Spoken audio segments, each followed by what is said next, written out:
Assalamualaikum warahmatullahi wabarakatuh. Alhamdulillah alladzi bi ni'matihi tatimmus shalihat. Segala puji bagi Allah Jalla Jalaluh yang karena nikmatnya kebaikan-kebaikan menjadi sempurna. Yang karena rahmatnya Allah masih memperkenankan kita. Allahumma salli wa sallim ala abdika wa rasulika sayyidina wa maulana Muhammadin wa ala alihi wa ashabihi ajma'in. Amma ba'd. Suara anak terdengar dengan jelas? Iya. Soalnya anak tadi baru isi kajian di Masjid Al-Barkah di Roja. Suaranya enak sekali. Ya Allah, anak lihat kayaknya baru pertama nih yang isi kajian dengan suara yang begitu, kita ngomong itu seneng gitu loh. Yang dengar juga seneng. Kemarin kita isi kajian, suaranya ya diotak-atik sama panitia ya. Karena panitianya nggak ahli sound system gitu loh. Memang kata Nabi SAW ketika ditanya kapan kiamat itu terjadi, kapan? Idza wusidal amru ila ghairi ahlih fantadhirisa. Kalau urusan itu dipegang oleh orang yang bukan ahlinya, maka tunggulah kiamat ya. Maka semoga sound system di tempat-tempat kajian itu bisa lebih nyaman jemaah.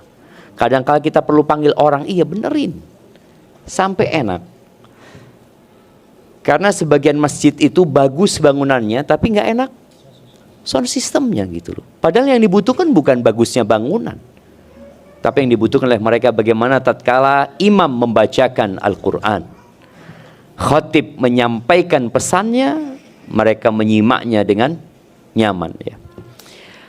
Allahumma salli wa sallim ala abdika wa rasulika sayyidina wa maulana Muhammadin wa ala alihi wa ashabihi ajma'in. Amma ba'd. Kita belajar bukan untuk menambah wawasan, bukan, tapi kita belajar untuk diamalkan. Karena terkadang ada orang-orang yang sudah ngaji, dia mungkin 5 tahun dia udah ngaji. Coba ditanya, dari kajian-kajian yang ana hadiri, berapa persen yang sudah saya amalkan? Karena pernah ada seorang yang minta tambahan hadis kepada seorang muhaddis.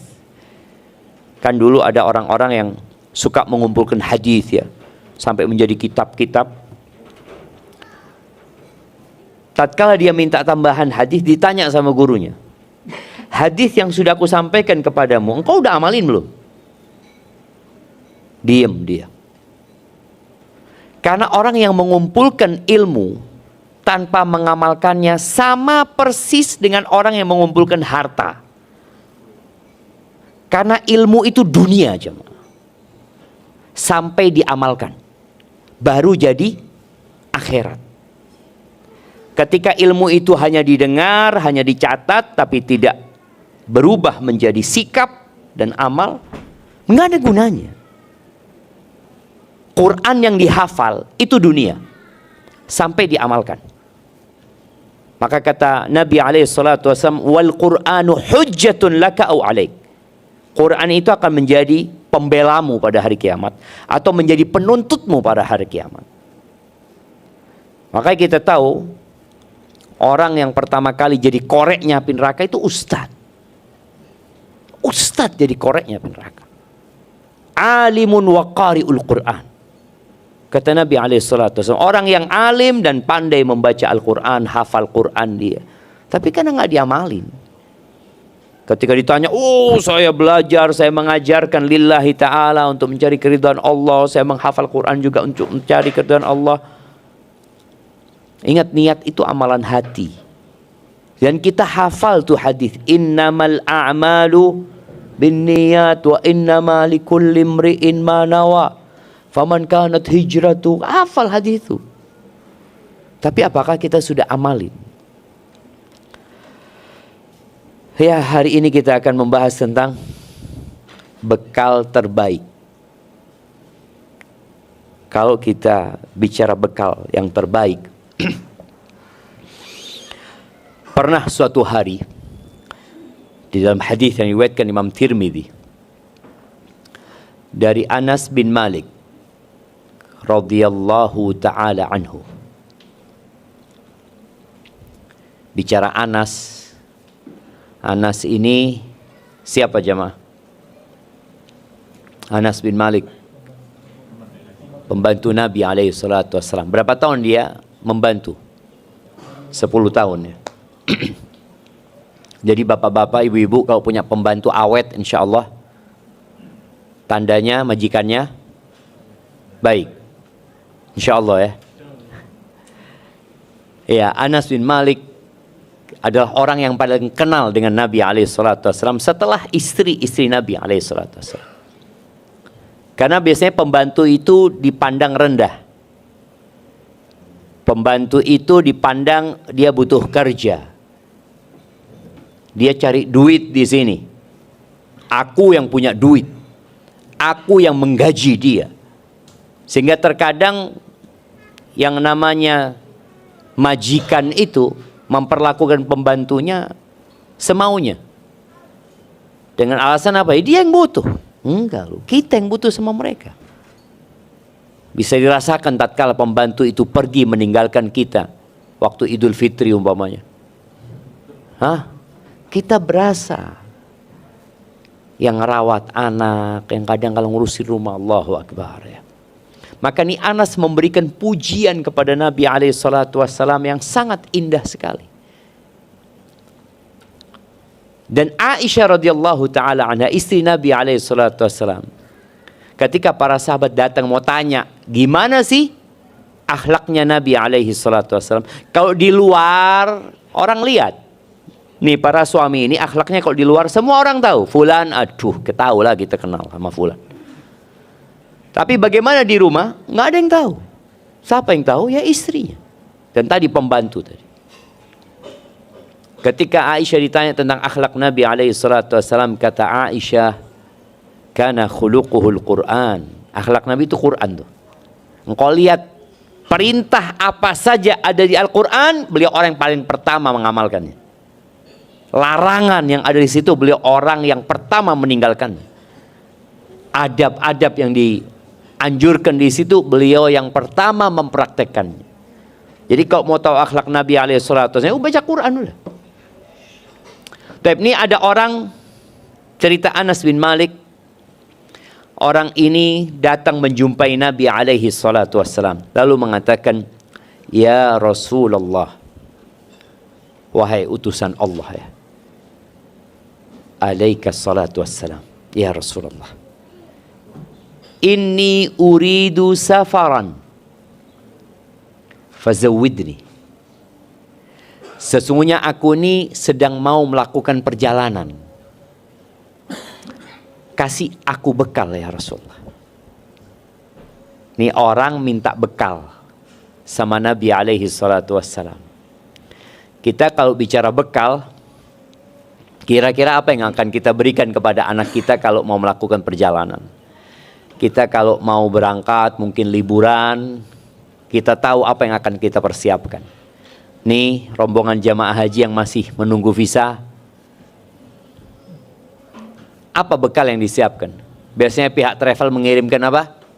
Perlengkapan. Perlengkapan untuk melengkapi kekurangan. Subhanallah. Ini orang minta bekal sama Nabi, dikasih bekal. Apa kata Nabi SAW? Zawwadakallahu taqwa. Semoga Allah membekalimu dengan takwa. Kita akan bahas nih, bekal terbaik ini memang takwa. Ini minta bekal sama Nabi SAW, bukan dikasih fulus, bukan dikasih kurma, dikasih doa. Doanya semoga Allah yang membekalimu. Apa bekalnya? Taqwa. Ahlan wa sahlan, fadhalu jamaah. Terus sahabat ini mengatakan, zidni, tambahin aku ya Rasulullah. Subhanallah jamaah. Boleh minta tambahan bekal, boleh. Apa tambahannya? Wa ghafara dzambak. Dikasih bekal takwa, kemudian didoakan supaya diampuni dosa-dosanya. Ingat jemaah, kita ini pendosa. Ana ingin mengingatkan dan ana beberapa kajian ana sering ingatkan karena masalahnya memang sedang banyak. Ada seorang yang bertanya, Ustadz, ana ini kok ditimpa musibah silih berganti, padahal ana udah hijrah, ana udah tinggalkan masa lalu ana. Apakah ini dikarenakan dosa-dosa masa lalu ana, Ustadz? Ana sampaikan kepada dia, emangnya antum sudah berhenti berbuat dosa? Antum hanya punya dosa masa lalu. Sekarang udah gak punya dosa. Lupa kita jemaah bahwa kita ini pelaku dosa. Makanya Nabi SAW nyuruh sahabatnya untuk bertobat, mohon ampun kepada Allah. Yang disuruh siapa? Abu Bakar disuruh minta ampun. Karena kita gak berhenti berbuat dosa. Dan merasa berhenti berbuat dosa itu dosa. Kau merasa aku sudah baik, udah selesai, dosa-dosaku udah habis. Mana habis? Nabi SAW dalam sehari, beliau mengatakan, kata Nabi SAW, sehari itu istighfar mohon ampun kepada Allah lebih 70 kali. Terus bagaimana dengan kita? Hari ini nih, coba tanyakan kepada setiap kita. Hari ini berapa kali ana mohon ampun sama Allah Azza wa Jalla? Perasaan sebagai pendosa itu harus selalu ada. Sebaik apapun kita. Karena kalau perasaan itu hilang, kita berhenti istighfar. Kita merasa ya udah, ana alhamdulillah hari ini baca Quran, oke, kemudian nggak istighfar. Allah ketika menyebutkan orang-orang yang rajin sholat malam, penghuni surga, orang-orang bertakwa itu, Allah mengatakan, kanu qalilan minal laili ma yahja'un. Mereka di malam hari sedikit tidur. Wa bil ashari hum yastaghfirun. Mereka sedikit tidurnya, sholat malam, berdoa memohon kepada Allah. Di ujung malam ketika waktunya sahur, mereka istighfar jemaah. Istighfar. Kenapa? Karena dia tahu dia itu pelaku dosa gitu loh. Banyak dosaku. Maka Nabi SAW mengatakan kepada sahabat ini, wa ghafara dzambak. Kira-kira antum kalau doakan saudara antum, mudah-mudahan diampuni dosa antum ya. Kita langsung noleh sama dia. Antum suudzon sama anak. Subhanallah. Emangnya kita nggak punya dosa? Itu perasaan ini bahaya sekali ya.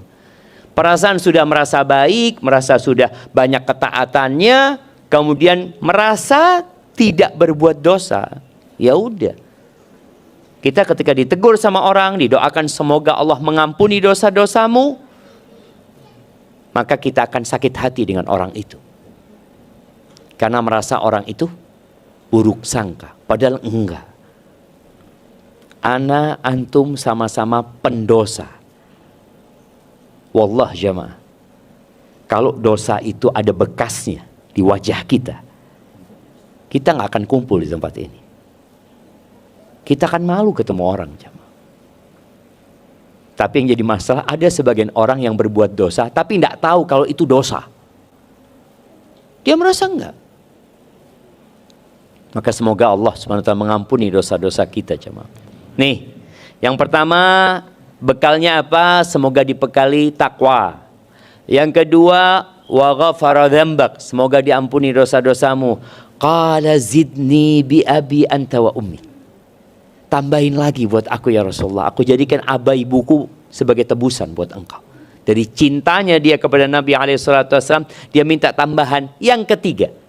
Jadi kalau kita lihat ya, sahabat-sahabat Nabi radhiyallahu taala anhum, mereka itu kalau bertanya kepada Nabi SAW, 3. Lewat dari 3 udah enggak.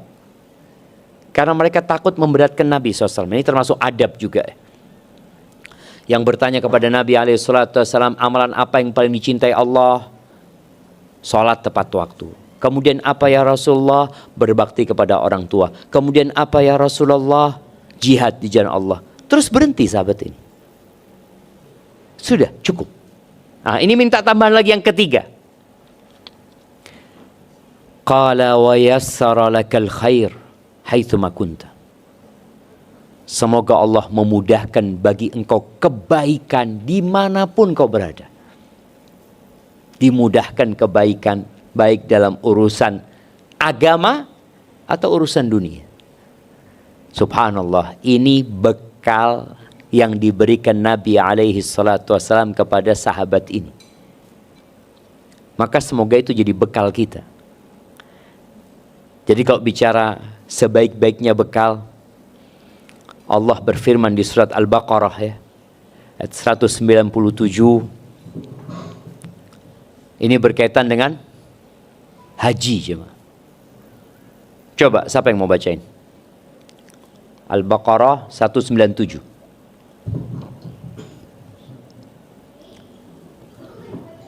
A'udzubillahi minasyaitonir rajim. Al-hajju ashhurun ma'lumat, faman farada fihinna al-hajja fala rafasa wala fusuqa wala jidala fil hajj. Wa ma taf'alu min khairin ya'lamuhu Allah. Wa tazawwadu fa inna khairaz zadi taqwa. Wattaquni ya ulil albab. Barakallahu fiik. Ya, artinya musim haji itu pada bulan-bulan yang telah dimaklumi. Baik, bulan apa aja musim haji itu? Nah, Syawal, Dzulqa'dah, Dzulhijjah. Baik. Lanjutkan. Barang siapa mengerjakan ibadah haji dalam bulan-bulan itu, maka janganlah dia berkata jorok, berbuat maksiat dan bertengkar dalam melakukan ibadah haji. Barakallahu fikum. Sejatinya kita itu nggak boleh rafath, ngomong jorok itu sekarang. Mau haji, mau nggak haji, nggak boleh kita melakukan itu.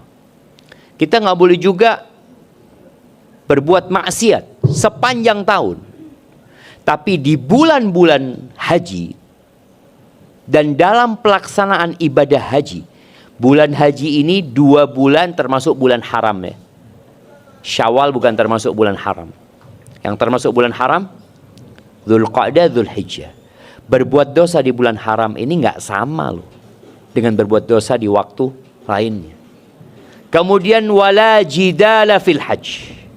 Dan nggak boleh berbantah-bantahan, bertengkar dalam melakukan ibadah haji. Kita sekarang pun yang nggak berangkat haji nggak boleh berbantah-bantahan.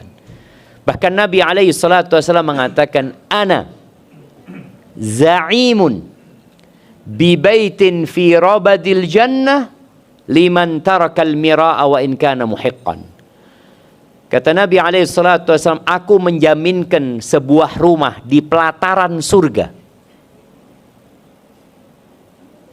Subhanallah jemaah. Jadi di surga itu rumah banyak macam dan modelnya. Lokasinya beda-beda.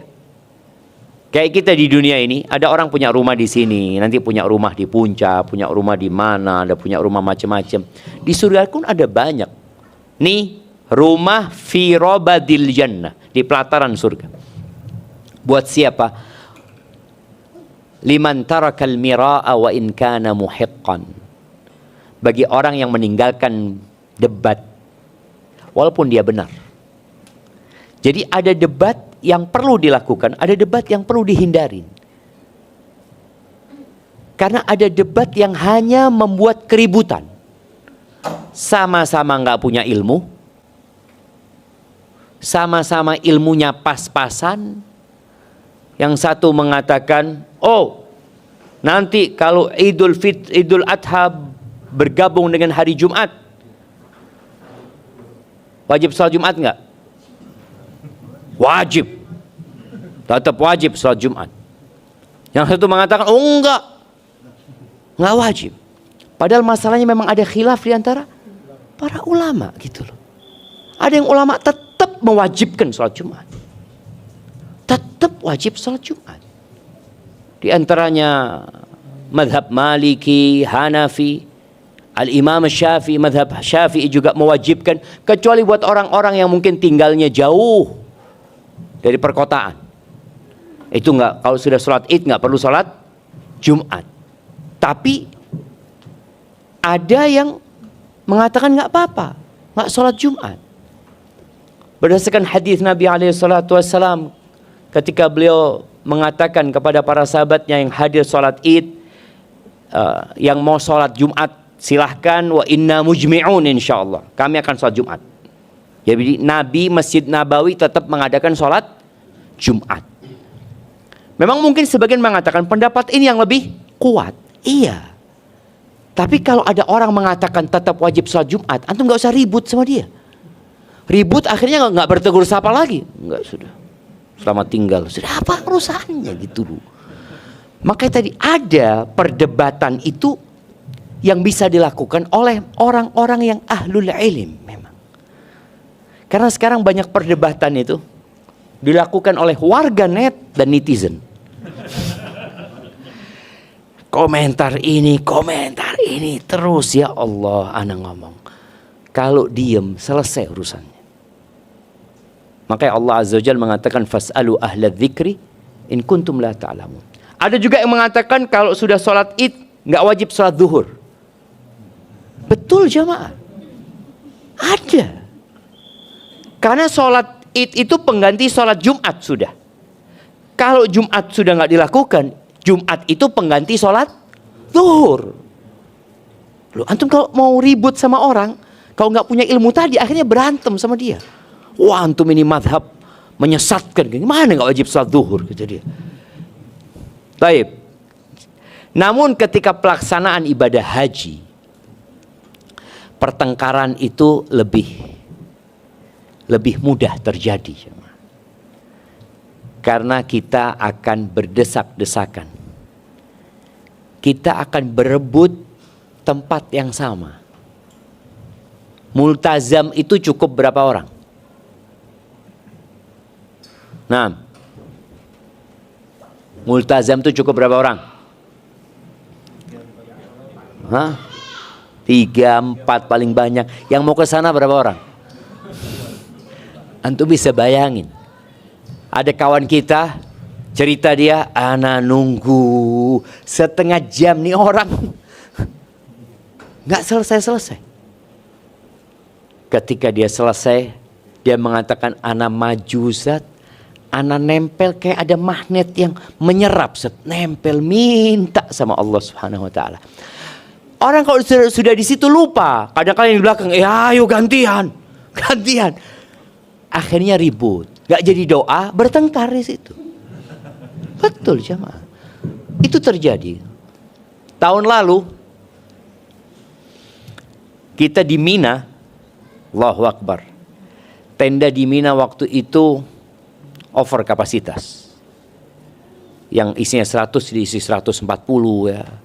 Yang sebagian orang tidur, ribut, kami datang duluan. Ini. Akhirnya mereka nggak jadi ibadah. Sudah, wala jidala fil hajj.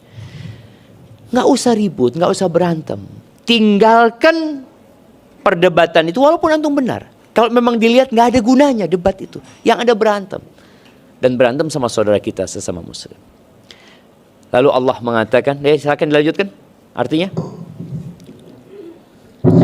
Segala yang baik yang kamu kerjakan, Allah mengetahuinya. Bawalah bekal karena sesungguhnya sebaik-baik bekal adalah takwa. Dan bertakwalah kepadaku, wahai orang-orang yang mempunyai akal sehat. Apapun kebaikan yang dilakukan, Allah itu tahu. Makanya ayat ini menjadi penghibur kita. Antum berbuat baik apapun, gak ada yang ngeliat ya. Antum mungkin pulang dari sini, ngelihat ada sandal yang ketendang. Kadang-kadang kita kalau ngelihat ada sandal ketendang sama orang, apa yang kita lakukan? Biarin aja. Tendang lagi sama dia. Oh, tendang balikin lagi gitu kan. Nah, jadi kadang-kadang antum melakukan sesuatu yang kecil sekali, boleh jadi itu yang memasukkan antum ke surga loh jemaah. Kita itu nggak tahu jemaah. Bagaimana Nabi SAW menceritakan tentang seorang laki-laki yang melihat ada dahan yang melintang, yang mengganggu orang jalan. Kemudian dia pindahkan dengan la yu'dhi hadzal muslimin. Ini nggak boleh ganggu orang Islam, kata dia. Dia pindah. Nggak ada yang tahu kecuali Allah yang melihat itu. Allah ampuni dosa dia dan dimasukkan ke surga. Kita ini yang udah baik, bapak-bapak, ibu-ibu udah baik. Insya Allah orang soleh. Kalau datang kajian biasanya orang soleh, insya Allah. Pelacur yang mungkin dipandang oleh sebagian manusia rendah dan hina, ya memang dosa yang dia kerjakan. Bagaimana dia memberikan minum kepada seekor anjing, binatang yang juga sering dihinakan sama orang. Mungkin kita kalau melihat anjing mendekat, kita lempar batu, kita usir. Ini pelacur, jemaah. Ngasih minum seekor anjing, nggak ada yang lihat, nggak ada yang lihat. Allah yang mewahyukan kepada Nabi SAW tentang cerita itu. Dia kasih minum. Allah ampuni dosanya, Allah masukkan ke surga jemaah. Wa ma taf'alu min khairin ya'lamhu Allah. Apapun, sekecil apapun kebaikan yang antum lakukan, Allah tahu gitu loh. Maka kita nggak perlu berharap pengakuan dari manusia, ya apalagi meminta ucapan terima kasih, enggak. Ini ada perintah untuk ikhlas dalam beramal. Ketika Allah menyebutkan penghuni surga itu, wa yut'imuna at-ta'ama 'ala hubbihi miskinan wa yatiman wa asira innama nut'imukum liwajhillah la nuridu minkum jazaan wala syukura. Tuh, orang itu memberikan makan, berbagi makanan kepada orang miskin, orang anak yatim dan para tawanan, ya. Mereka melakukan itu ya karena Allah Azza wa Jalla. Kami nggak ingin dari kalian balasan dan tidak pula ucapan syukron. Makasih enggak, sudah. Enggak. Maka berusahalah kita ini di 10 awal Dzulhijjah memperbanyak amal soleh. Apa aja yang mungkin tidak dalam bayangan sebagian manusia. Antum hari ini berapa kali sholawat buat Nabi SAW? Tanyakan. Ana berapa kali sholawat buat Nabi SAW? 100? Kayaknya nggak nyampe, Ustaz. Berapa? Kayaknya waktu sholat tadi itu. Sahih jangan. Kita tuh kadangkala berlalu sehari sholawat buat Nabi SAW hanya waktu sholat tadi itu. Hanya waktu sholat. Lalu Allah katakan watazawwadu, kalian berbekallah. Ya. Kalau kita lihat ayat ini ada hubungannya sama haji. Memang sebab turunnya ayat ini diceritakan ada orang-orang yang haji nggak bawa bekal. Katanya mereka, kami orang yang bertawakal. Mereka mengklaim seperti itu. Padahal mereka berharap kepada kafilah itu. Di situ ada makanan, di situ ada minuman. Dia memang nggak bawa, tapi kan ada di sini. Dia nggak tawakal. Dia hatinya bergantung ke sana. Allah katakan bawa bekal. Orang berangkat itu bawa bekal. Kalau perlu air, dan kita tahu haji itu buat yang mampu. Mampu itu apa? Yang udah mau berangkat haji ini punya kendaraan dan punya bekal. Az-zadu warrahilah. Ya, sebenarnya ulama berpendapat bekal dan kendaraan. Bekal untuk selama perjalanan, bekal untuk ketika berada di sana, bekal ketika pulang ke negerinya, dan bekal untuk yang ditinggal di negerinya. Sebagai seorang ayah yang punya kewajiban memberikan nafkah, ya dia tinggalkan nafkah buat keluarganya. Al-Imam Malik rahimahullahu ta'ala punya pendapat lain. Beliau mengatakan yang mampu jalan kaki, jalan kaki. Jalan kaki. Terus bagaimana bekalnya? Kalau dia bisa bekerja di sepanjang jalan, kerja dia. Dia mungkin yang bawain ontanya orang, bersihin apa, nurunin barang, apalah. Ketika dia mampu itu berangkat. Karena subhanallah, Allah Azza wa Jalla ketika menyuruh Nabi Ibrahim untuk memberi undangan ya kepada umat manusia, wa'adzin fin nasi bil haji, umumkan kepada manusia untuk berangkat haji. Ya'tuka, mereka datang dalam kondisi seperti apa? Rijalan, jalan kaki. Wa ala kulli dhamirin, sebagian naik onta. Tapi nggak semuanya punya onta. Ada yang jalan kaki. Makanya teman-teman dari Afrika cerita, karena kebanyakan saudara-saudara kita di Afrika itu madhabnya Maliki. Mereka berpendapat mampu jalan kaki, jalan kaki. Dia cerita, kakek dia dulu kalau haji itu 7 tahun aja. 3 tahun jalan kaki berangkat, 3 tahun pulang, setahun netep di Mekah dan Madinah. Kalau sudah 7 tahun nggak pulang, istri sudah melakukan masa iddahnya dan warisan dibagikan, karena berarti sudah selesai, nggak ada dia. Sampai seperti itu. Tadi bekal yang terbaik apa? Khairuz zad at-taqwa, ketakwaan kepada Allah Azza wa Jalla. Lalu Allah katakan wattaquni ya ulil albab, bertakwalah kepada aku wahai orang-orang yang mempunyai akal sehat. Karena nggak semua orang menggunakan akalnya. Penghuni neraka itu, ketika mereka dimasukkan ke neraka, mereka menyesal. Lalu mereka mengatakan, "Lau kunna nasma au naqil, ma kunna fi ashabis sa'ir." Kalau dulu waktu hidup di dunia kami mau dengar. Kan kebanyakan orang tuh nggak mau dengar, kajian nggak didengerin. Dan ini tugas kita bersama ya. Artinya orang-orang yang datang ke majelis ilmu itu ada orang-orang yang memang ingin kebaikan. Tapi ada saudara kita yang nggak datang. Berapa persen yang datang dan berapa persen yang tidak datang? Lebih banyak yang nggak datang. Teman-teman kita di pasar ya, yang mereka di jalanan. Anak kalau ngelihat mereka, siapa yang akan menyampaikan ini? Ya kita bersama. Antum mungkin punya kawan, antum mungkin punya supir, punya ART. Ya, ana usulkan ke beberapa teman di Surabaya. Dan sekarang ana sampaikan kepada antum. Bikin daurah khusus buat ART. Daurah khusus buat ART. Bikin supaya ART yang ada di Jabodetabek ini mereka dapat ilmu gitu loh. Bukan cuma dikasih duit, kasih fulus, suruh kerja. Dan ketika mereka itu bertakwa kepada Allah, kita ninggalkan rumah tenang. Anak-anak dijaga. Karena kadang-kala ya daurah ini oke, banyak daurah. Alhamdulillah, baguslah. Cuma tolong bikin daurah khusus buat ART, buat pembantu-pembantu. Bikinin mereka. Berbayar, majikan yang suruh bayar. Kalau ART suruh bayar ya, aduh suruh bayar, potong gaji lagi. Ini majikan jahat banget, padahal manfaatnya. Nah enggak, bener jamaah. Dikasih pelatihan bukan hanya pelatihan berkaitan dengan yang ngurusin rumah, ngurusin anak, itu diberikan di sana. Tapi pelatihan tentang menjadi orang bertakwa itu perlu diberikan. Tadi orang-orang yang menghuni neraka mengatakan kalau kita mau dengar aja enggak mereka. Aunaki, lalu kita mau memikirkan, kita nggak akan masuk neraka. Cuma dulu nggak mau kita, sibuk dengan dunia kita.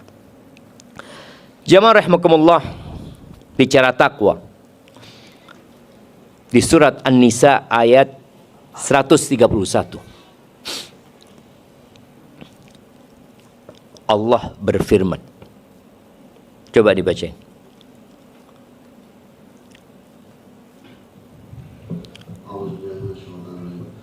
Walillahi ma fis samawati wa ma fil ardh wa laqad wassayna alladziina utul kitaba min qablikum wa iyyakum an ittaqullah wa in takfuru fa inna lillahi ma fis samawati wa ma fil ardh wa kana Allahu ghaniyyan hamida.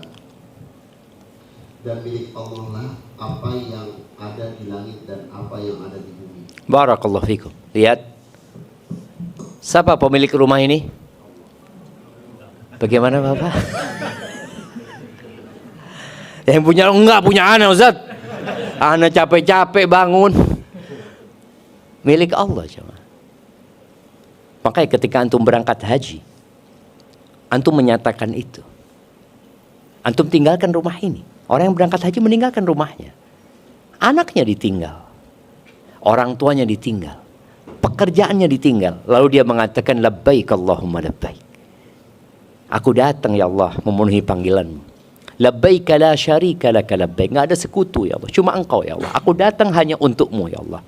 Lalu kita mengatakan innal hamda wan ni'mata laka wal mulk.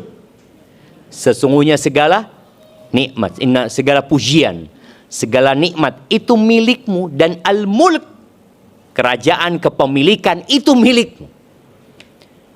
Makanya kita kalau lagi ada musibah, kita mengatakan apa? Inna lillah. Kita ini milik Allah, bukan cuma itu yang milik Allah.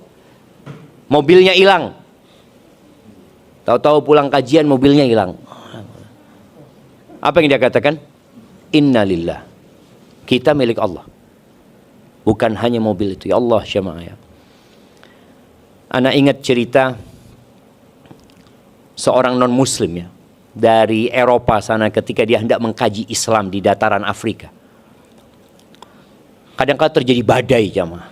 Yang membuat ya kambing-kambing itu berantakan. Tenda-tenda mereka berantakan ya. Setelah badai itu hilang, pergi. Syekhul Qabilah mengatakan kepada semua yang ada di sana. Dikatakan kepada mereka, yang masih bisa diselamatkan, diselamatkan. Yang sudah mati ya udah. Kita diciptakan untuk kehilangan segalanya. Dia mengatakan itu. Kita diciptakan untuk kehilangan segalanya. Karena kita memang gak punya apa-apa. Lillah ma fis samawati wa ma fil ard. Allahu Akbar ya. Itu mentari milik Allah. Itu bintang-bintang milik Allah. Apalagi bumi yang kecil ini jemaah. Yang kita merasa punya di tempat ini. Baik, lanjutkan. Dan sungguh kami telah memerintahkan kepada orang-orang yang diberi kitab suci sebelum kamu dan juga kepadamu agar bertakwa kepada Allah. Allahu Akbar. Nih. Allah mengatakan walaqad wasaina. Kami telah mewasiatkan. Yang wasiat itu bentuknya perintah. Kepada orang-orang yang diberikan kitab sebelum kalian. Dan kepada kalian. Wasiatnya apa? Anittaqullah. Bertakwalah kalian kepada Allah. Jadi kalau bicara takwa. Di antara syarat sahnya khutbah Jumat. Itu khotib harus memberikan wasiat takwa. Harus. Maka kenapa setiap khotib selalu sampai kita mungkin ketika duduk, takwa lagi ini. Aduh, Jumat lalu suruh takwa. Sekarang mari meningkatkan ketakwaan. Jumat depan ketemu khotib yang lain, sama takwa lagi. Karena memang itu syarat sahnya khutbah Jumat. Mewasiatkan kepada ketakwaan kepada Allah SWT. Dan ternyata ini wasiat Allah. Kita akan tahu kenapa kok disuruh bertakwa. Karena dia sebaik-baiknya bekal memang untuk menjalani kehidupan ini. Semua disuruh bertakwa. Melaksanakan perintah dan menjauhi larangan. Berdasarkan ilmu.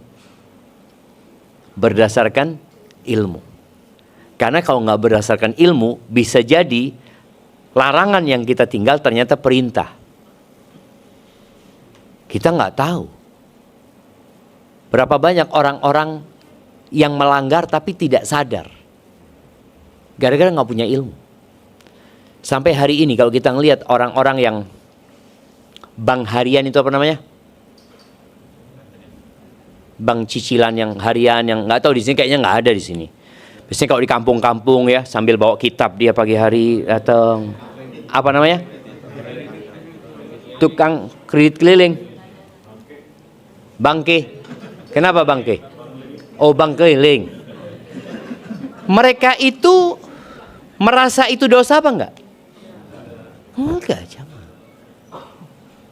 Bahkan yang memberikan pinjaman merasa membantu. Yang dikasih pinjaman merasa dibantu. Dia mak jazakallah khair ya, warakallahu fiik, insyaallah. Syukron kata dia, alhamdulillah. Nanti datang tiap hari, bayar ya, makasih banyak ya. Nanti kalau aku nggak punya pinjam lagi ya. Dia merasa biasa. Gara-gara apa? Nggak punya ilmu. Kenapa mereka nggak punya ilmu? Ada yang membiarkan. Unsur pembiaran ini kuat. Kita yang tahu diam, takut ya bermasalah dengan mereka, akhirnya mereka nggak tahu. Kita yang bakal diadab sama Allah nantinya. Pernah ada seorang kiai, dia datang ke rumah ana, Ustadz, ana minta tolong sama antum. Iya, isi kajian Ustadz. Di mana? Di masjid ana, di Jember ini. Masjidnya di tengah-tengah pasar. Ya bukan di tengah pasar, habis pasar ada masjid lah.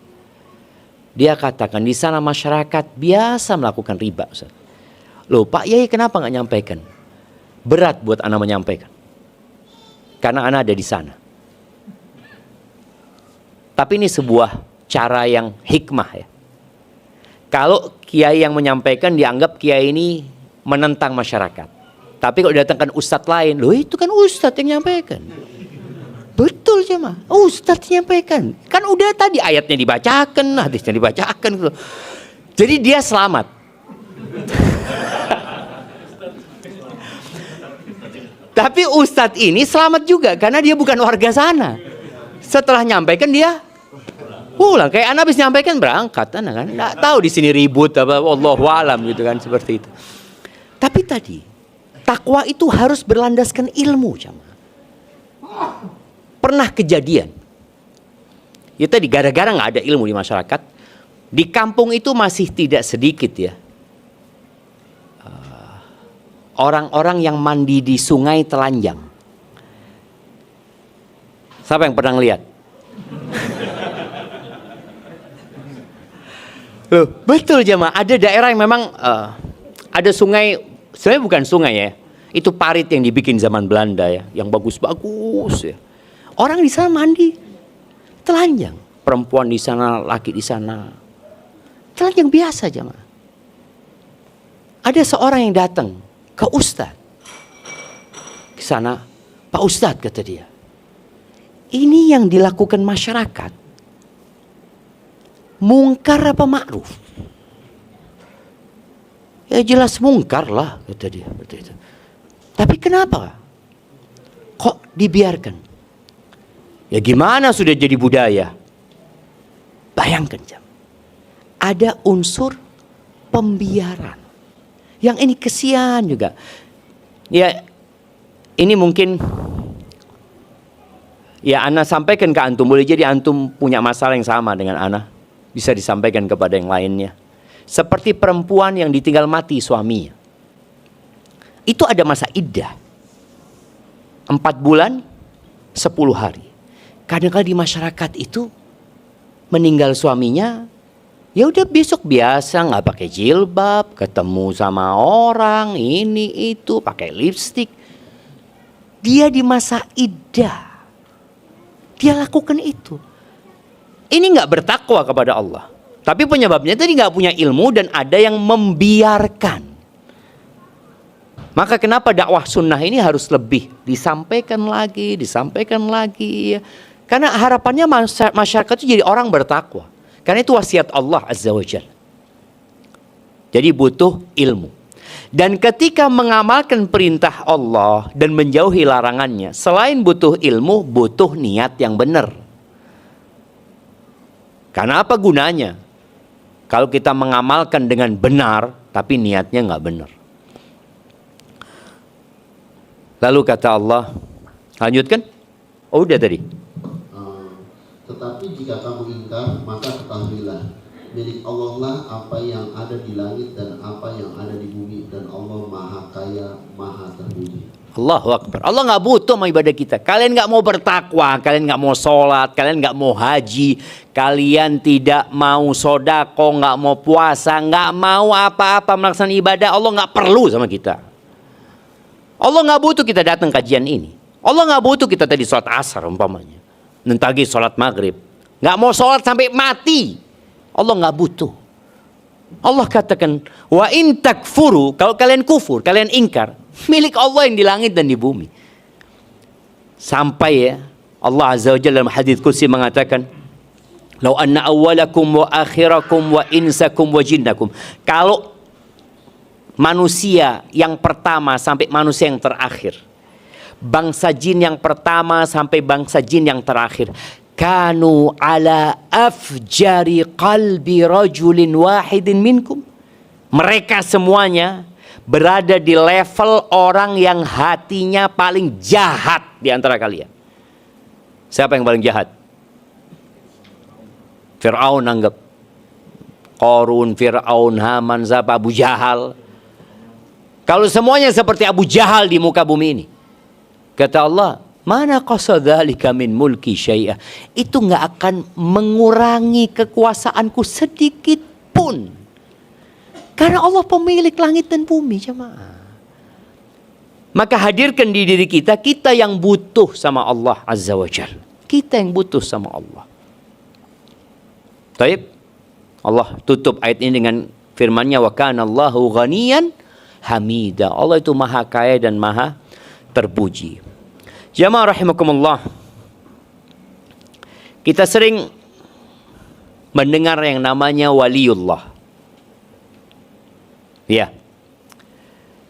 Siapa sih waliullah itu? Biasanya orang menganggap waliullah itu yang agak aneh-aneh gitu ya. Kalau antum datang ke sini, umpamanya pakai sarung aja nggak pakai baju, boleh jadi teman-teman menganggap, masya Allah, waliullah. Jadi karena kebiasaan orang itu memandang memang yang agak aneh dianggap waliullah. Kalau yang mustaqim, biasalah. Biasa. Coba kita baca firman Allah di surat Yunus. Ayat 62-63. Surat Yunus. Ayat 62-63. Nah.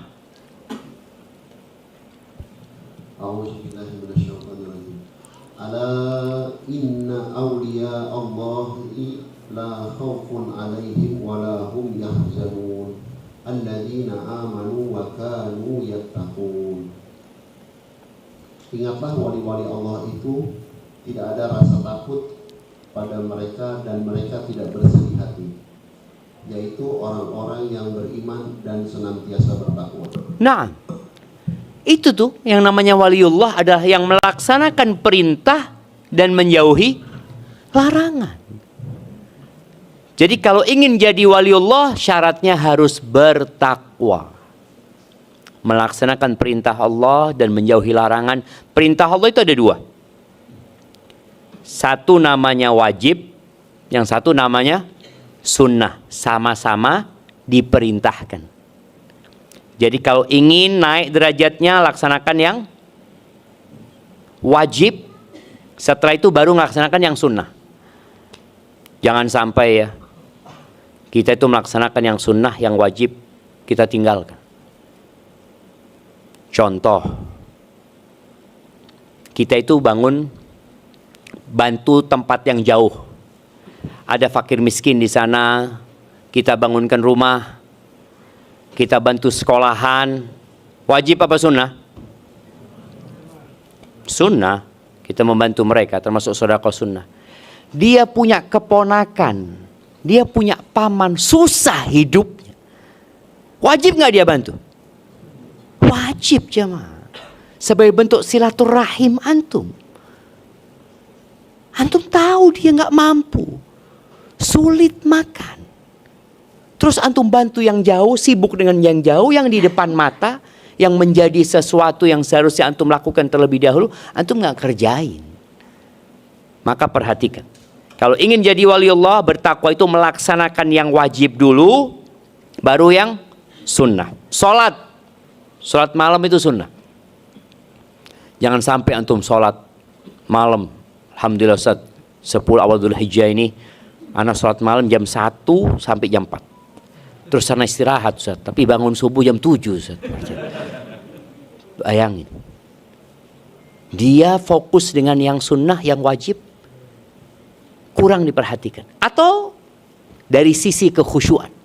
Sebagian kita tuh sholat sunnahnya khusyuk. Sholat wajibnya enggak. Padahal yang lebih dicintai Allah yang mana? Yang wajib. Ketika sholat sunnah, Masya Allah antum bisa baca yang panjang-panjang. Sholat wajib ya ikut imam kan Ustaz. Iya, memang sholat wajib ikut imam. Kadang-kala imamnya baca apa, antum assalamualaikum, baca apa tadi imamnya? Wallahu a'lam, ana tadi sedang fokus. Fokus ngapain? Fokus dengan yang lainnya. Maka tolong yang wajib dikerjain. Baik, buat emak-emak nih. Puasa Senin, Kemis, puasa Daud, sunnah apa wajib? Puasa tanggal 1, 2, 3, 4, 5, 6, 7, 8, 9. Nih 9 sampai tanggal 9 Dzulhijjah. Sunnah apa wajib? Istrinya mau puasa Arafah. Suaminya ngomong, jangan deh. Ibu-ibu puasa enggak? Hah? Nggak puasa? Hah? Di sini bilang enggak ya? Nanti di rumah puasa ini pahala diampuni 2 tahun. Masa ada nggak puasa? Nurut sama suaminya loh jamaah. Niatnya dicatat sama Allah. Bayangin jamaah ya. Tadi kita perlu ilmu memang dalam bertakwa supaya tahu mana yang wajib dan mana yang sunnah. Karena bukan banyak, ada beberapa ustadz yang negor ana. Dia mengatakan, ada satu jamaah Syafiq kata dia, datang ke ana mengatakan, ana punya istri sejak ngaji sama Ustadz Syafiq itu kata dia, kurang berbakti sama suaminya. Waduh, ana ngomong salah. Iya, maka tolong tadi harus tahu mana yang wajib dan mana yang sunnah. Izin sama suaminya, bang aku mau kajian bang. Suaminya ngomong nggak usah, di rumah lah temenin aku kata dia. Berangkat kajian nggak ibu-ibu? Hah? Aduh Zat, yang perlu ditaatin tuh suami yang taat. Suami anak nggak taat. Jadi kadang-kala gara-gara dia itu ilmunya kurang, malah dia meninggalkan yang wajib. Loh di rumah. Kecuali ada ilmu wajib yang suami tidak memberikan ilmu itu. Dan anti harus punya ilmu itu. Berangkat. Tapi kalau enggak, apalagi sekarang bisa online ya. Ya kurang semangat lah online saat ya. Enggak apa-apa. Yang penting tadi tolong tahu dengan takwa itu. Mana yang wajib dan mana yang sunnah. Perempuan itu banyak masuk neraka karena apa? Meninggalkan yang wajib dan melakukan yang haram. Tapi merasa enggak. Kata Nabi SAW, perempuan itu kalau sholat 5 waktu, puasa Ramadan, ya, tuh enggak ada sholat qobliyah, ba'diyah, sholat 5 waktu aja. Kemudian puasanya hanya Ramadan. 6 hari bulan Syawal enggak, Arafah enggak, Asyura enggak. Bas Ramadan. Tapi yang ketiga apa? Wa ata'at zaujaha. Dia taat sama suaminya, nurut sama suaminya. Itu yang susah. Merasakan Bapak susah? Iya, ibu-ibu susah taat sama suaminya. Nah, tergantung suaminya kan? Betul, tetap. Ini bukti gak mau nurut sama suaminya memang. Tergantung sama suaminya. Padahal nurut sama suaminya selama perintah suaminya tidak bertentangan dengan perintah Allah. Itu aja. Tapi suami anak itu gak soleh Ustaz. Ya anti kok milih dia? Ya udah turutin dia. Nurut, hormatin, hargai dia, jaga kehormatannya. Akan dikatakan kepada anti, udkhulil jannah min ay abwabil jannati syi'ti. Silakan masuk surga dari pintu mana saja. Pokoknya tadi nggak salah, dia bertakwa, dia merasa sudah bertakwa, dia merasa sudah melaksanakan, tapi ternyata ada kewajiban yang belum dia kerjain. Maka ketika Nabi SAW mengatakan uritun nar, ditampakkan kepada aku neraka, ternyata kebanyakan penghuni neraka itu wanita. Apakah karena mereka tidak sholat? Mereka sholat. Mereka juga mungkin sholat sunnah. Puasa mereka. Masalahnya apa? Yukthirnal la'n wa yakfurnal ashir. Banyak melaknat. Jadi perempuan itu kalau sakit hati, lisannya itu pedes. Coba. Bapak-bapak ada yang merasakan? Oh, senyum aja bapak.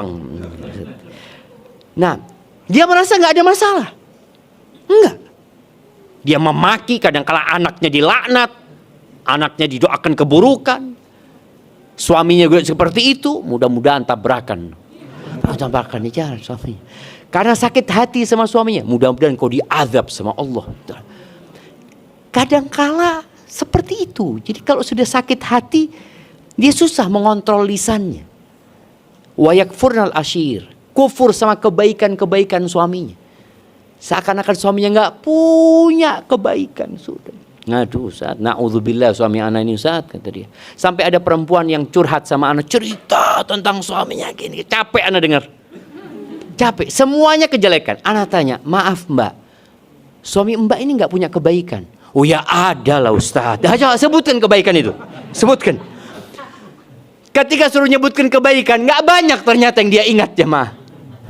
Lebih banyak keburukannya. Padahal kita disuruh melihat kepada kebaikan. Kebaikannya dilihat. Maka tolong tadi, takwa ini butuh ilmu.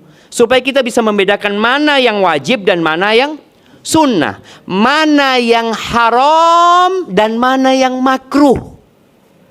Kita jadi tahu. Jangan yang haram dikerjakan, yang makruh ditinggalkan. Nah, makruh kata dia. Lu antum yang haram tuh kerjakan kata.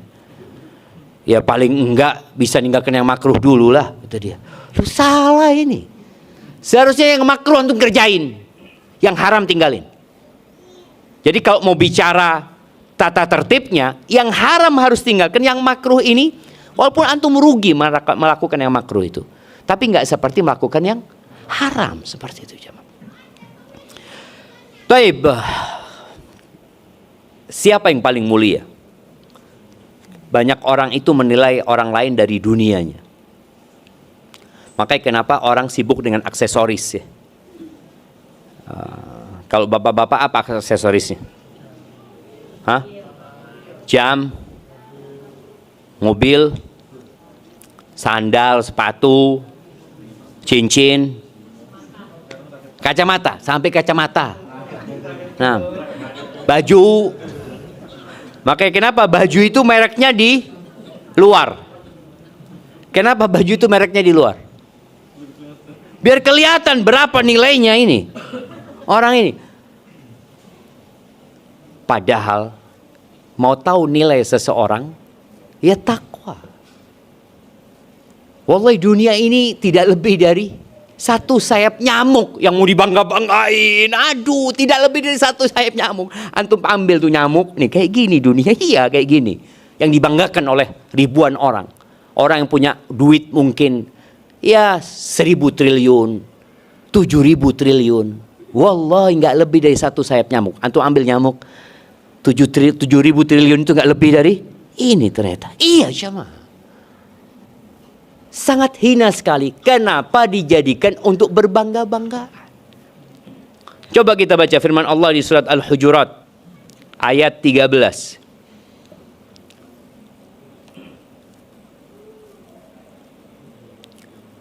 Nah, surat Al-Hujurat ayat 13.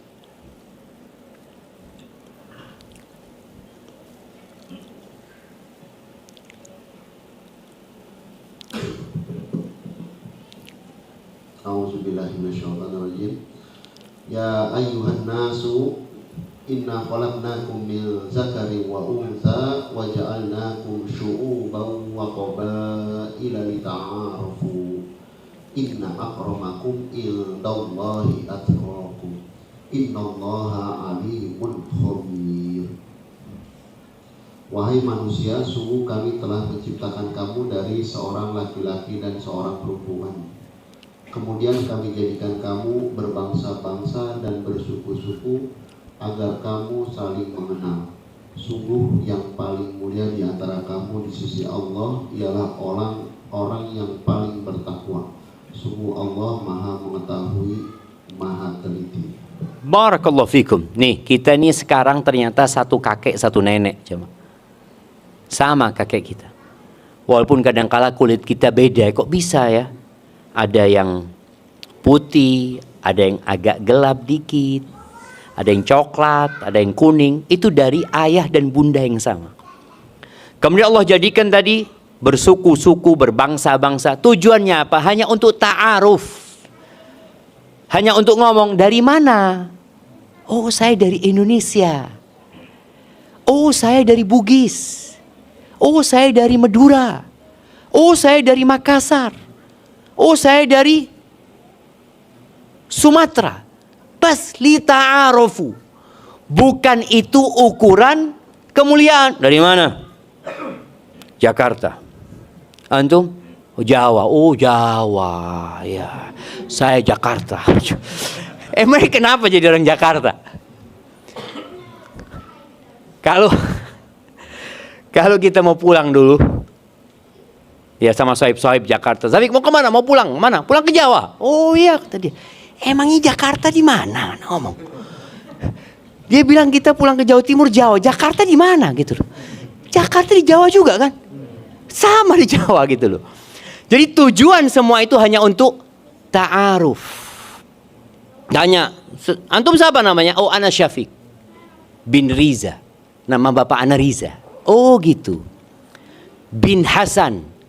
Terus bahasa lama. Oh, antum bahasa lama. Bas sekedar untuk kenal, tahu. Itu tujuannya. Bukan ada lebih di sana untuk membanggakan. La. Makanya Nabi SAW ketika beliau haji wada. InsyaAllah haji wada. Jemaah. Ketika beliau tanggal 9 Dzulhijjah. Di hari Jumat. Beliau menyampaikan pidatonya. Khutbahnya di hadapan 100.000 lebih dari sahabatnya.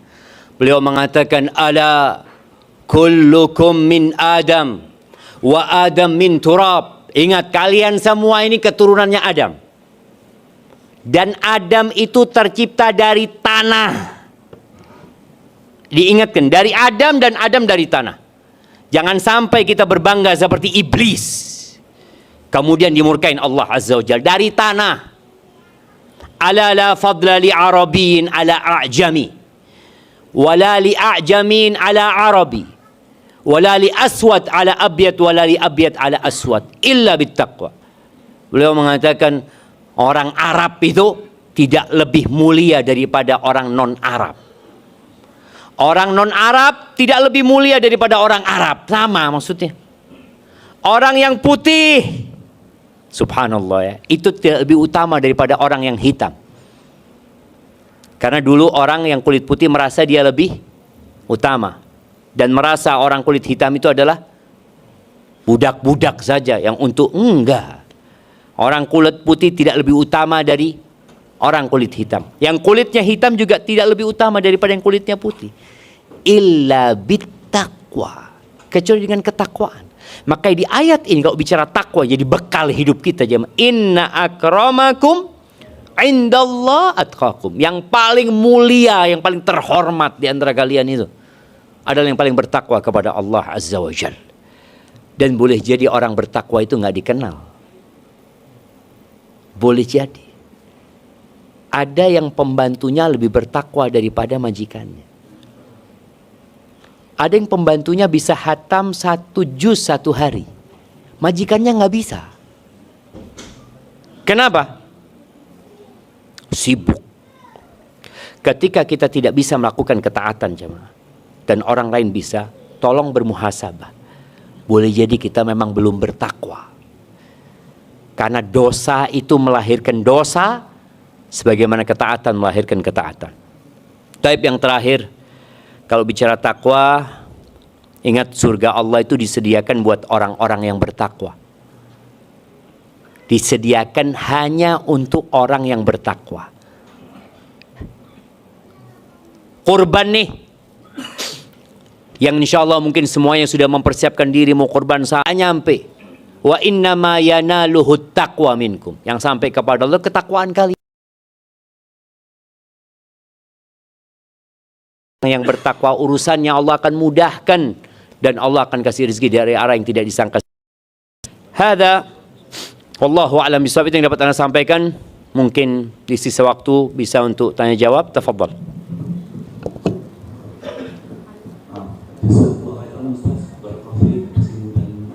Sampaikan, kita lanjutkan untuk sesi tanya jawab. Apakah sudah ada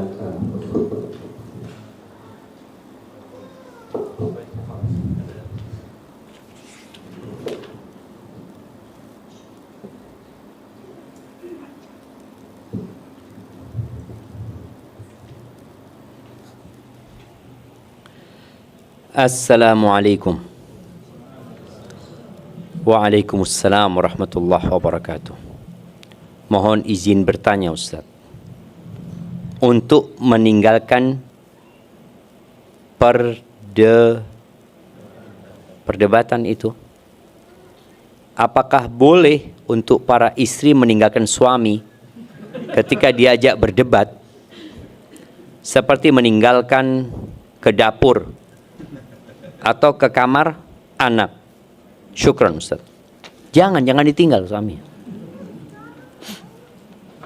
Terus gimana? Diam. Katakan iya, jazakallah khair, barakallahu fikum. Katakan itu. Kalau suami istrinya marah-marah ngajak debat, boleh pergi suaminya.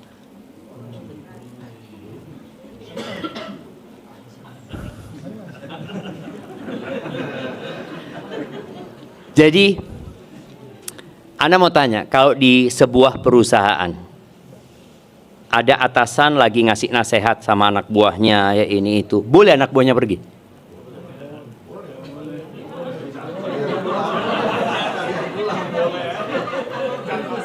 Ya, anak buah lah. Kita perlu tahu diri dengan posisi kita. Orang bertakwa itu tahu dengan posisi dia. Anda sebagai apa di sini? Sebagai istri. Kecuali suaminya mukul dia, ini boleh kabur dia. Kalau sekedar ngomong ini itu, katakan jazakallah khair, ini itu. Sudah, perbanyak doa, memohon kepada Allah ya. Tapi kalau istrinya yang marah-marah, suami boleh pergi.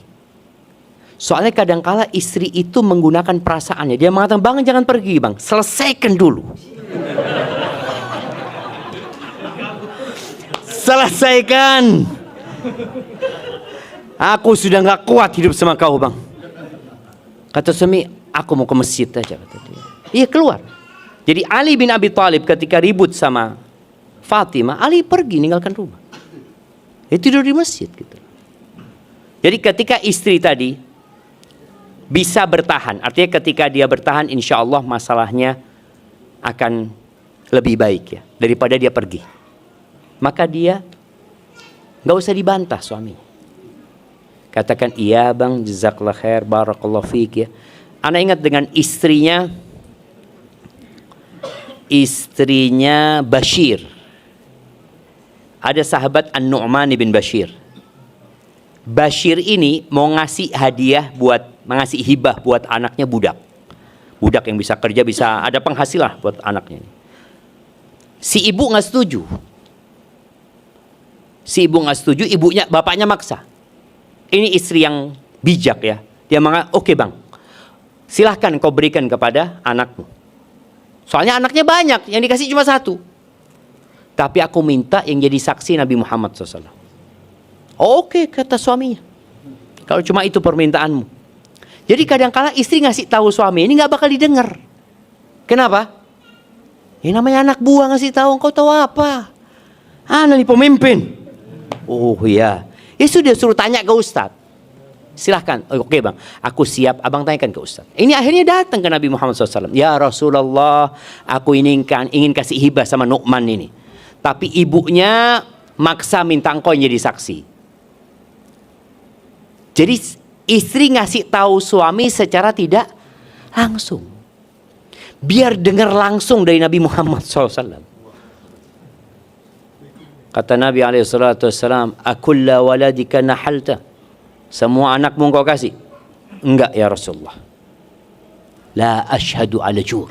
Aku enggak mau jadi saksi atas kezaliman. Kata Nabi SAW. Artinya istri ngomong sama suami, engkau zalim bang. Zalim apa? Harta-hartaku. Aku yang kerja. Kan repot kok debat sama suami kayak gitu. Ya sudah tanyakan ke ustadz sana gitu loh.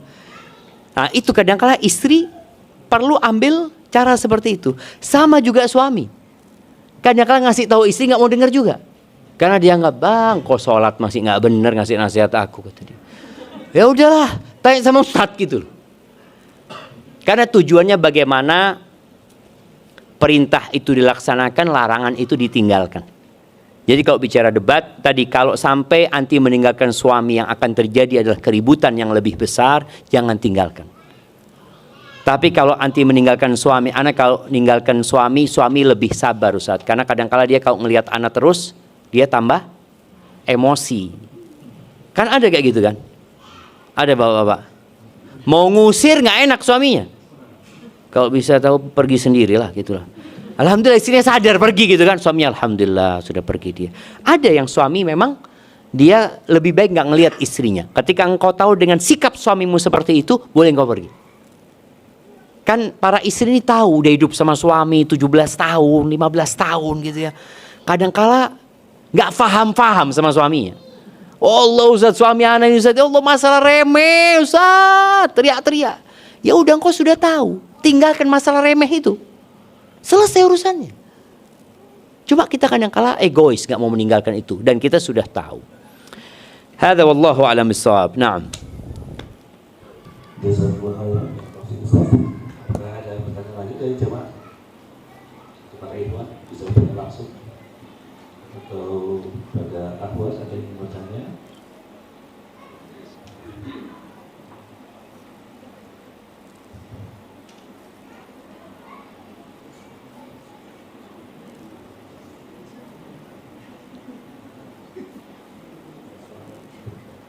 Untuk para jemaah yang mengatakan setelah ini nanti para jemaah itu bisa ada kajian di Masjid Nurul Hidayah di Jalan Nurul Hidayah.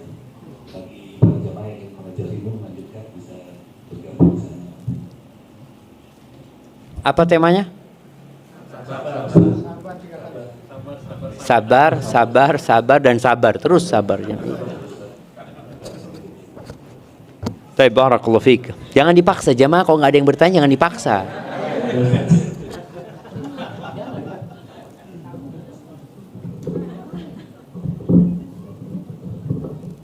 Assalamualaikum warahmatullahi wabarakatuh. Waalaikumsalam warahmatullahi wabarakatuh.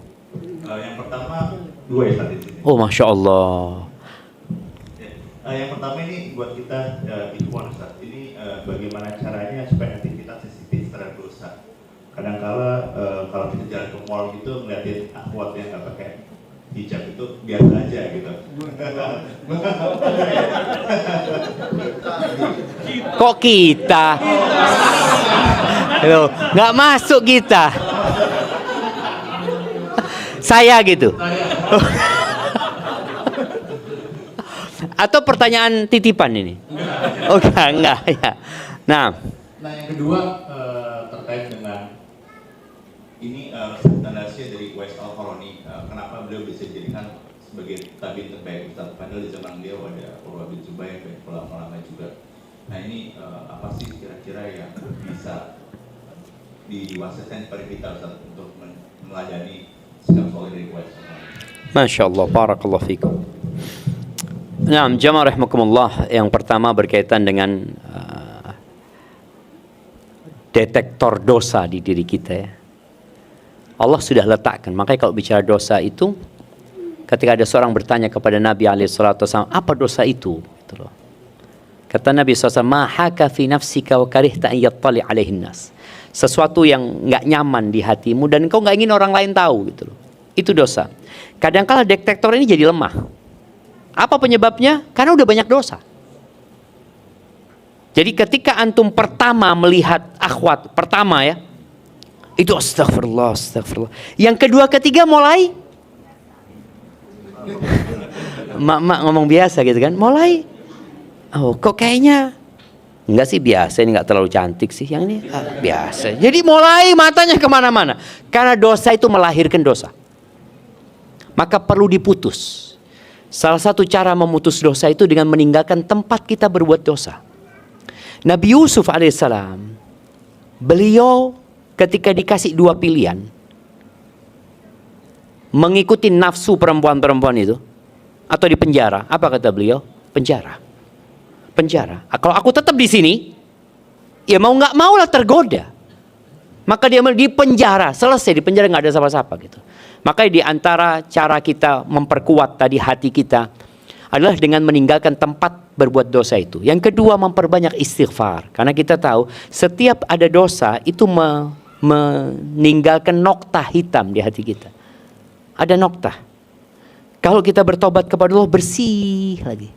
Tapi kalau enggak, tambah lagi. Tadi ngelihat perempuan satu, awalnya ya merasa dosa. Yang kedua, ada noktah itu. Noktah terus sampai akhirnya biasanya. Makanya kadang-kala kita ngelihat orang ya, subhanallah, kita punya pegawai di servis HP di Jember itu. Ada satu pegawai, baru masuk sehari, langsung resign. Lalu ditanya sama manajernya, antum kenapa, kata dia. Enggak, sudah anak kayaknya enggak mau kerja itu, kata dia. Tunggu, antum perlu terus terang supaya anda bisa memperbaiki, kata dia. Iya, hari pertama itu yang datang servis tuh perempuan dengan segala aksesorisnya ini itu. Anak gemeter, kata dia. Takut nyervis ini jadi. Kan ada servis yang tunggu itu jemaah. Ini gemeter, akhirnya nyoder yang harus disoder. Nanti kata dia. Anak cerita sama istri anak, kata di sini, udah bang tinggalin bang, tinggalin. Akhirnya resign dia. Kita tanya lah. Manajernya tanya sama yang sudah lama kerja di situ. Antum kok nggak kayak Fulan, kata dia. Ya itu. Udah biasa.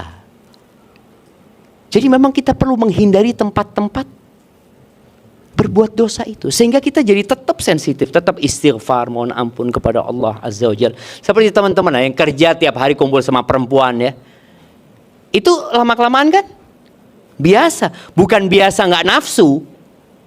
Bukan, tapi dosanya sudah membuat dia ingin yang lebih dari itu. Dia ingin yang lebih dari itu. Kalau yang ini biasa, dia kepikirannya malah lebih buruk lagi nantinya, seperti itu. Maka perlu menghindari tempat-tempat tersebut. Tadi memperbanyak istighfar, ya, mohon ampun kepada Allah Azza wa Jalla, dan pesan Nabi SAW, ittaqillah haitsuma kunta, bertakwalah kepada Allah dimanapun kau berada, wa atbi'is sayyi'atal hasanatamhuha. Ikutin dosa itu dengan perbuatan baik, perbanyak perbuatan baik terus, ya, itu akan menghapuskan dosa itu. Wa khaliqin nas bi khuluqin hasan, dan bergaulah dengan manusia dengan cara yang baik ya. Itu yang pertama. Yang kedua apa? Uwais. Iya, kalau bicara Sayyidut Tabi'in. Jadi para tabi'in ini memiliki keutamaan yang berbeda-beda sebenarnya.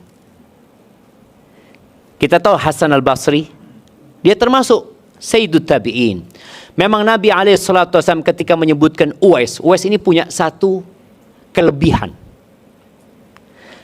Kelebihan yang mungkin yang lainnya nggak dapat. Uwais itu hidup di masa Nabi SAW. Dia bisa menjadi sahabat, tapi harus meninggalkan ibunya. Kan sahabat itu harus melihat Nabi SAW. Dan dia sudah beriman gitu loh. Dia memilih untuk berbakti sama ibunya.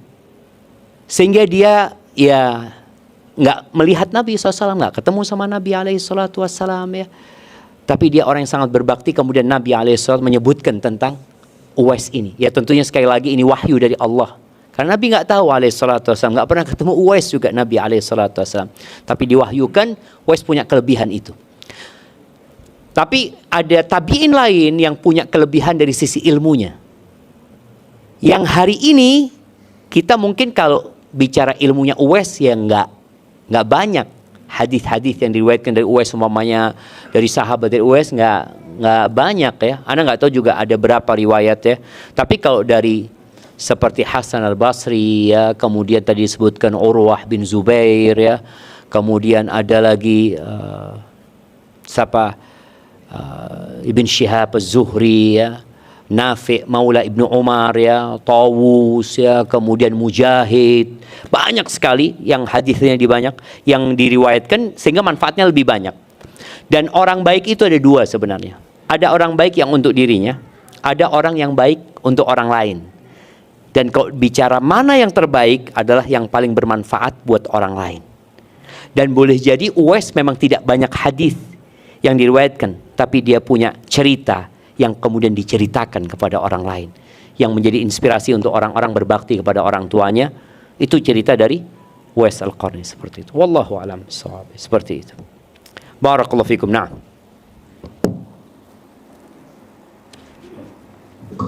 Kenapa berangkat tuh? Jazakallahu khairan barakallahu fiik. Pada jamaah apakah ada pertanyaan lagi?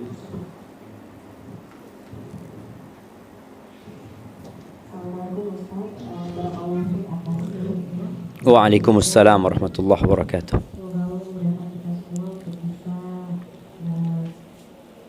mengadaptasi dan melakukan ya ilmu sudah Ustaz ajarkan kepada kita sehingga menjadi amal jariah juga kepada Ustaz insyaallah. Amin. Jadi saya yang pertama Ustaz, tadi kan Ustaz ada mengingatkan terkait masalah ketakwaan kepada orang yang bekerja kepada kita seperti itu ya Ustaz. Nah, saya yang bertanya kan apabila kita mempunyai beberapa pekerja atau asisten mungkin bekerja di rumah kita, apalagi kan biasanya kalau asisten rumah itu dia tinggal 24 jam bersama kita seperti itu Ustaz. Nah, terutama terkait masalah ibadah wajib sih, kan kadang kita tidak bisa mengintervensi segitunya ya untuk seseorang ini sudah melakukan ibadah atau tidak, tapi kita pasti mengingatkan. Nah, apabila kondisinya seperti itu dan yang bersangkutan ternyata tidak melaksanakan gitu ya Ustaz, apakah kita juga akan ikut menanggungnya seperti itu? Yang pertama. Terus yang kedua, lalu apakah memang sebaiknya mungkin sebelum kita memilih orang yang bekerja kepada kita ini menjadi salah satu parameter untuk menerima atau tidak ya Ustaz? Masya Allah, barakallahu fiik. Ya, na'am jamaah rahimakumullah. Mengingkari kemungkaran itu ada 3 tahapannya. Yang pertama dengan tangan, kemudian dengan lisan, kemudian dengan hati. Yang dapat menggunakan tangan itu yang punya kuasa, yang bisa memerintah, bahkan bisa memecat orang itu. Itu berarti dia punya kuasa. Makanya di beberapa tempat itu, Masya Allah ya, anak pernah ke satu pabrik. Dia sebutkan di situ, yang meninggalkan sholat berjamaah sekali SP1, tulis 2 kali SP2. Tapi sebelum aturan itu diberikan kajian dulu kepada mereka. Jadi kadang-kala kita ini nyuruh orang, tapi kita tidak pernah menambahkan keimanan di hati dia. Nggak pernah datangkan ustaz, tolong ajarkan kajian ya buat mereka. Karena yang menyebabkan orang mau melaksanakan perintah menjauhi larangan, ada mesin motor yang menggerakkan, yaitu iman. Maka bagaimana kita menggerakkan iman mereka? Nah, ini tugas para majikan tadi, bagaimana anak buah ini bukan hanya disuruh, ayo sholat, ayo sholat. Loh, dia memang sebelum ini nggak pernah sholat. Orang tuanya nggak sholat, kakaknya nggak sholat, adiknya nggak sholat. Tahu kau kenapa aku disuruh sholat gitu loh. Ini seakan-akan urusan pribadiku. Nah, di sinilah bagaimana dia tadi, kenapa Anda sampaikan perlu adanya daurah buat ART, dikasih pemahaman mereka tentang agama Islam, paling tidak tentang rukun Islam. Aturan itu juga perlu disampaikan ketika dia mau kerja. Contoh, yang kerja di sini harus pakai jilbab. Orang-orang Nasoro ada aturannya, yang kerja di tempat mereka nggak boleh pakai jilbab. Anak pernah lihat di sebuah restoran itu, anak lihat nggak ada yang pakai jilbab di sini, anak ngomong. Pas anak ambil wudhu mau sholat, ada pintu khusus karyawannya pada pulang, pada pakai jilbab mereka. Loh, karena aturannya nggak boleh pakai jilbab. Kita yang muslim kenapa nggak bikin aturan wajib pakai jilbab? Perkara dia nanti di luar mau buka, urusan dia. Di tempat anak punya aturan gitu loh. Maka tapi sebelum aturan tadi tolong dikasih penjelasan. Kenapa dia harus pakai jilbab? Kenapa engkau harus menutup auratmu? Ini banyak orang-orang yang cuma nyuruh tapi tidak memberikan edukasi kepada mereka. Jadi itu yang perlu dilakukan ya. Perkara kalau kita sudah buat aturan dia melanggar, ya namanya aturan yang dilanggar ada konsekuensinya. Maka kita perlu memberikan konsekuensi itu. Kalau kita merasakan anak butuh sama mereka ini itu, kalau kondisinya memang nggak ada lainnya, lain lagi ceritanya darurat. Tapi kalau ada, ya alhamdulillah antum fadhol, antum memang nggak mau di tempat ini dengan aturan kami, nggak mau sholat ini itu, ya silahkan cari tempat lain gitu loh. Adapun berkaitan apakah itu menjadi standar kita menerima pekerja, ya seharusnya dari awal kita sudah ngomong kita mau pekerja yang sholat 5 waktu. Jadi ketika dia masuk, dia tahu aku berarti harus sholat 5 waktu. Walaupun awalnya mungkin terpaksa. Tapi lama-kelamaan ketika kita kasih penjelasan, kasih pencerahan tadi, ketika ada kajian dia ikut hadir ya, ikut mendengarkan. Insya Allah dengan cara seperti itu mudah-mudahan kita dapat 2 pahala. Pahala kita ya mempekerjakan dia di tempat kita dan memberikan gaji yang layak. Kemudian pahala memberikan pendidikan agama. Yang awalnya pulang itu nggak sholat, yang awalnya datang nggak sholat, pulang sudah sholat. Ada satu cerita sebagai penutup ini. Anak punya bibi itu, di depannya itu ada salon. Kadangkala tukang salon di situ yang kerja di situ datang ke tempat bibi anak ya, pakai baju perempuan ini seperti itu. Waktu mau Idul Fitri, bibi anak ngomong, anak mau kasih mukena ya buat kalian ya, buat sholat ya. Kata mereka jangan, kita kalau pulang pakai sarung, kata dia. Astagfirullahaladzim. Ternyata dia memang tuntutan kerja. Dia laki-laki, laki-laki. Tapi dituntut di sana harus menjadi perempuan. Dia kerjakan. Kenapa dia mau kerja? Mau duit. Seperti pulang pakai sarung dia jemaah. Seperti itu. Maka tadi kita harus benar-benar berusaha untuk memperbaiki mereka. Jadi pahala buat kita jemaah. Ketika kita menjadikan orang-orang itu taat kepada Allah Subhanahu wa taala. Hadza wallahu a'lam bishawab. Itu yang dapat Anda sampaikan, yang benar dari Allah Jalla Jalaluh, yang salah dari diri Anda pribadi. Allah dan Rasul terbebaskan dari kesalahan itu. Subhanakallahumma bihamdika asyhadu an la ilaha illa anta astaghfiruka wa atubu ilaik. Wassalamualaikum warahmatullahi wabarakatuh.